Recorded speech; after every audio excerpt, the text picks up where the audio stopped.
Hello दोस्तों, मैं प्रकाश राव कुमार।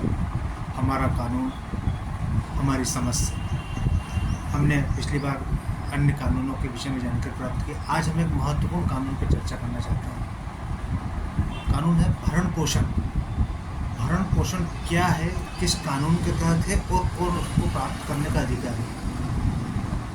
हमने देखा है सामान्य तौर पर वृद्ध लोग हैं जिन्हें भरण पोषण उपलब्ध नहीं होता, वे भीख मांगने लग जाते हैं, बच्चे उन्हें घर से निकाल देते हैं।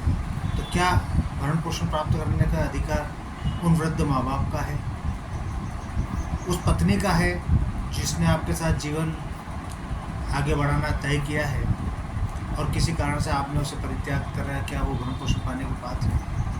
क्या वे बच्चे जो आपके हैं, नाबालिग अवस्था में जो कुछ करने में सक्षम नहीं है, उनके भरण पोषण करने का दायित्व किसका है? सामान्य रूप से हर सक्षम व्यक्ति का दायित्व ये होता है कि वो अपने माँ बाप का भरण पोषण करे, अपनी पत्नी का भरण पोषण करे, अपने नाबालिग बच्चों का भरण पोषण करे। उनके लिए जीवन की हर व्यवस्था को करने का दायित्व पति का होता है। अगर किसी कारण से पत्नी को परित्याग भी कर रखा है, तब भी पत्नी के भरण पोषण और उन नाबालिग बच्चों का भरण पोषण करने का दायित्व पति का है, था और रहेगा। यह हमारी संस्कृति भी कहती है, हमारा कानून भी कहता है। तो भरण पोषण अनिवार्य रूप से करने का दायित्व पति का होता है और उसे करना चाहिए। अगर वह सामान्य रूप से नहीं करता तो आपको ये अधिकार है कि आप कानून की दृष्टि में, कानून में जाकर दंड प्रक्रिया संहिता की धारा 125 के अंतर्गत आप न्यायालय में खड़े होकर अपने भरण पोषण की मांग कर सकते हैं, अपनी बातों को न्यायालय के समक्ष रख सकता है।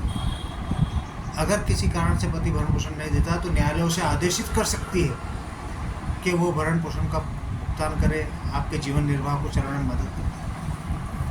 अगर वह न्यायालय के आदेश की भी अवहेलना करता है, न्यायालय के आदेश को भी नहीं मानता है, तो न्यायालय उसे तत्काल जेल में भेज देता है और जब तक वो भरण पोषण की राशि अदा नहीं करता उसको अंदर ही रखा जाता है।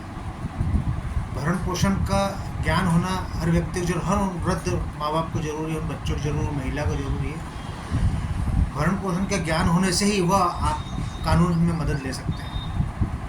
तो भरण पोषण के संबंध में संपूर्ण जानकारी हम आपको आगामी कार्यक्रम में भी बताएंगे, लेकिन आपसे ये अनुरोध है कि आप भरण पोषण के संबंध में बहुत जानें, खासकर महिलाएं, नाबालिग बच्चे और वृद्ध लोग इसको जरूर समझें और उस समझने के बाद उस कानून का पालन कर अपने भरण पोषण की व्यवस्था न्यायालय के माध्यम से भी आप करवा सकते हैं। आज के लिए इतना ही। आगामी एपिसोड में हम आपको भरण पोषण के संबंध में और विस्तृत जानकारी देंगे कि किस प्रकार से आप भरण पोषण प्राप्त कर सकते हैं।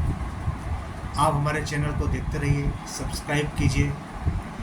अगर आपको किसी विषय पर स्पेशल जानकारी चाहिए तो आप हमें कमेंट्स में बता सकते हैं। हम आपको निश्चित ही उस विषय पर सर्वाधिक उचित मार्गदर्शन प्रदान कर आपको संतुष्ट करेंगे। नमस्कार।